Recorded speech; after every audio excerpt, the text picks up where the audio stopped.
Hello students, today we are here to discuss class 8 science.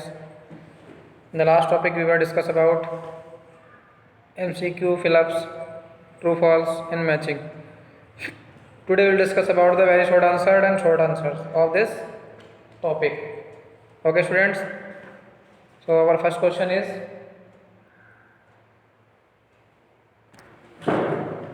तो आज हम लोग बात करेंगे एक्सरसाइज के बारे में। देखिए एक्सरसाइज में वेरी शॉर्ट आंसर्स। देखिए we write the very short answers for the following questions. Write one metal which has high tensile strength. एक ऐसा मेटल जिसकी सबसे हाई टेंसाइल स्ट्रेंथ हो रही है। टेंसाइल से मैंने आपको बताया था, टेंसाइल वो होते हैं जिसमें डक्टिलिटी और मेलेबिलिटी दोनों ही एक्सेस हो। तो टंगस्टन एक ऐसा मेटल है जिसकी टेंसाइल स्ट्रेंथ सबसे ज़्यादा होती है। ठीक है, नेक्स्ट है TUNGUS टंगस्टन।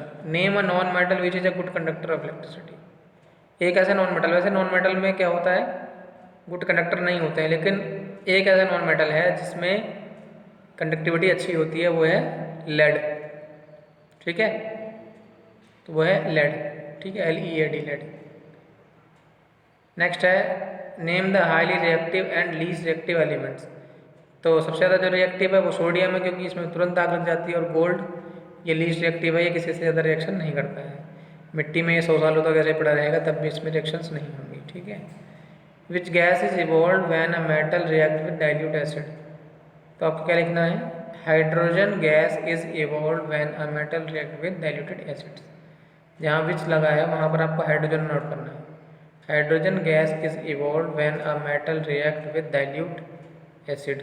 ओके, नेक्स्ट है name the two metals that are malleable.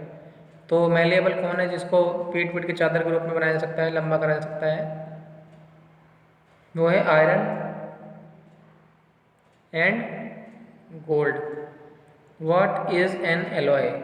Alloy क्या है, तो आप यहाँ लिखेंगे the combination of metals and other elements. The combination of metals and other elements is known as alloy. The combination of metals and other elements is known as alloy. Okay, what is the colour of magnesium silver and aluminium. What is the colour of magnesium silver and aluminium. Magnesium silver और aluminium का colour क्या होता है, metallic grey होता है। तो क्या लिखेंगे, the colour of magnesium silver and aluminium is metallic grey. ठीक है, मेटेलिक ग्रे राइट कर देंगे इसमें।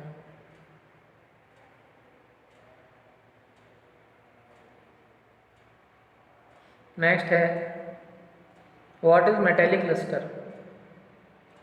मेटेलिक लस्टर क्या होता है, तो आप यहाँ लिखेंगे metallic lustre means to shine the object. Metallic lustre means to shine the object, पूरा लिखना है ऐसे ही। Metallic lustre means to shine the object. Next है what are the scientist studying metal called. जो मेटल्स की स्टडी की जाती है, वैज्ञानिक करते हैं, उसको क्या बोलते हैं, उस स्टडी को क्या बोला जाता है, तो उसे मेटलर्जी बोला जाता है। क्या बोला जाता है, मेटलर्जी। METALLURGY, metallurgy. ओके, तो जो साइंटिस्ट स्टडी करते हैं मेटल्स की, उसे आप मेटलर्जी कहते हैं। नेक्स्ट है which metal is use in electroplating. Electroplating में कौन सा मेटल यूज़ किया जाता है, तो आप लोग सभी जानते हैं इलेक्ट्रोप्लेटिंग में जिंक का यूज़ होता है। इलेक्ट्रोप्लेटिंग क्या होता है, आपने देखा होगा कि जंग से बचाने के लिए एक मेटल के ऊपर दूसरे,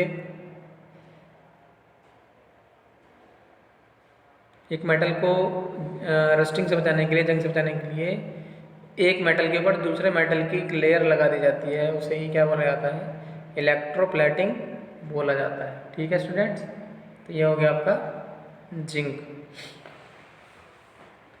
अब आ जाते हैं शॉर्ट आंसर में। देखिए शॉर्ट आंसर है state two physical properties on the basis of which metal में distinguished from one metals from non metals.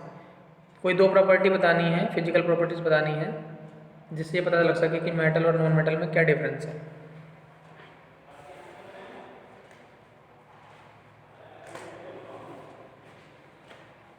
देखेंगे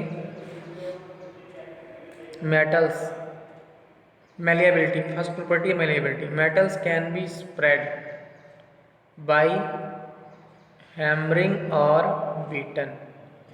Metals can be spread by hammering or beaten into thin sheets.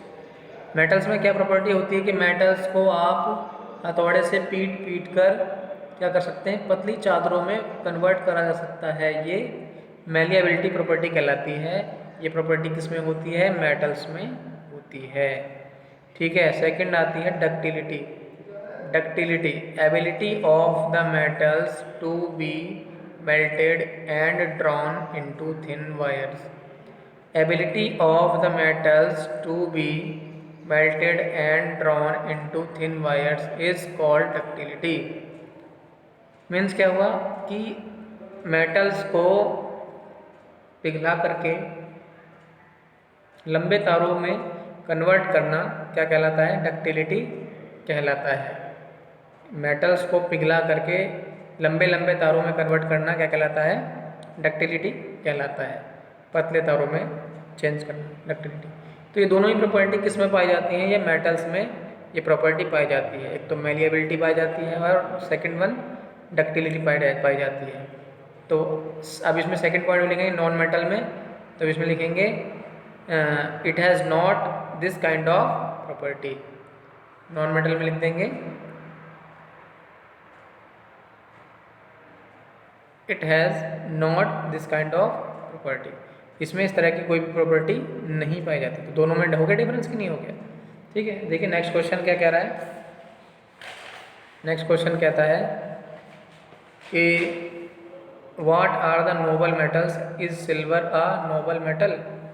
Nobel metal यानी कि आदर्श धातुएं कौन सी होती हैं जो मतलब हमेशा एक जैसी रहती हो, जिनमें परिवर्तन ना होते हो, तो वो कौन सी होती हैं आदर्श धातुएं. तो देखेंगे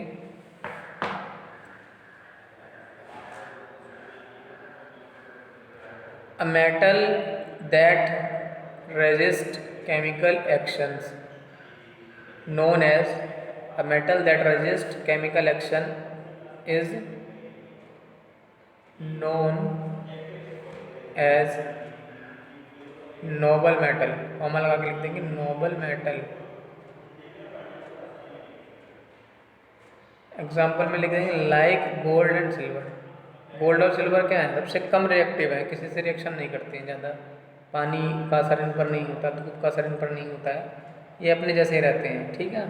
तो ये क्या हो गए आपके, ये मेटल आपके नॉन रिएक्टिव हो गए और इसीलिए इनको क्या बोला जाता है, इनको नोबल मेटल्स बोला जाता है. अब पूछा है कि इज सिल्वर और नोबल मेटल, तो हमने एग्जांपल में बता दिया कि गोल्ड एंड सिल्वर कैसे हैं, नोबल मेटल में आते हैं. तो आपको पता चल जाएगा कि ये आपके नोबल मेटल हैं. अब देखिए क्वेश्चन नंबर 3 क्या कह रहा है. क्वेश्चन नंबर 3 कहता है why is aluminium used for making cooking utensils. Aluminium का यूज़ कुकिंग यूटेंसिल्स में क्यों किया जाता है. तो देखेंगे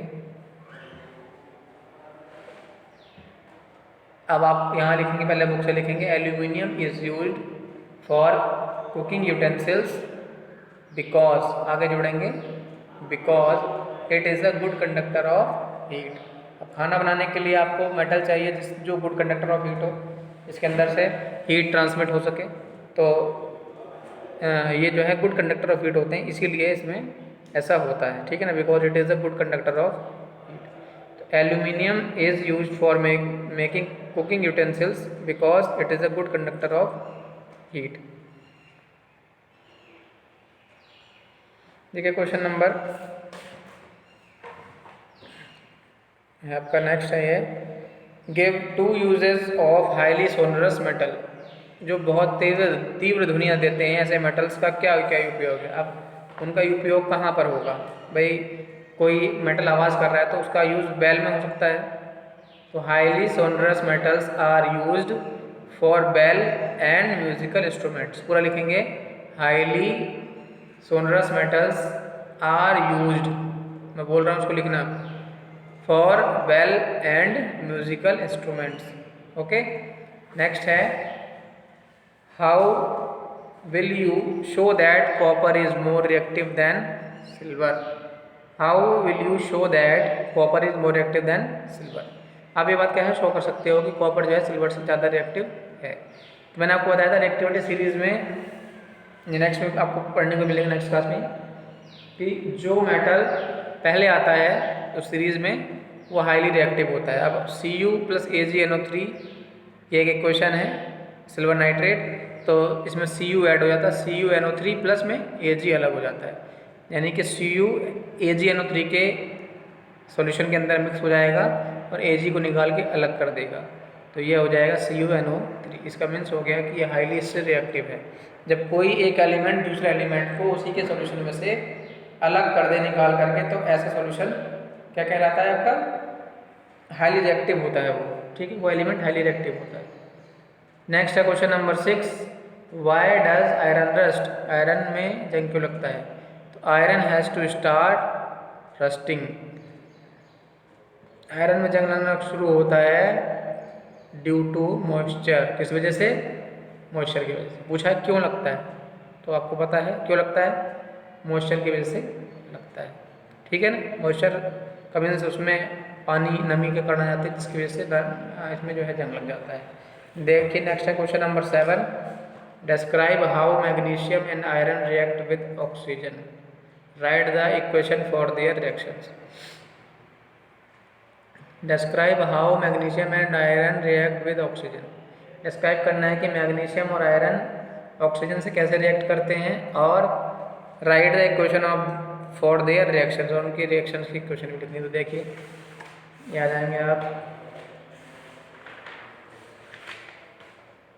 पेज नंबर 40 पर देखिए, magnesium does not, page number 40 है, magnesium does not react with oxygen at room temperature. For the reaction to start, Mg has to be heated in air so that magnesium oxide और MgO is formed।